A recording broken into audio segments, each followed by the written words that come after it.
Hey everybody, this is a quick video in case you have a Sony XDCAM PXW-X160 camcorder and you need to do a hard reset to the factory default settings. Now you might want to do this for one of two reasons. The first one is troubleshooting.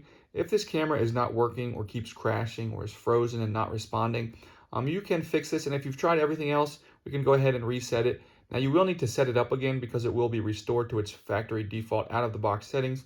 And that's the second reason you might want to do this, is if you're just selling this or if you're buying a used one or something, any reason you want to just get a totally fresh start as though it were a new camera, we can go ahead and do this.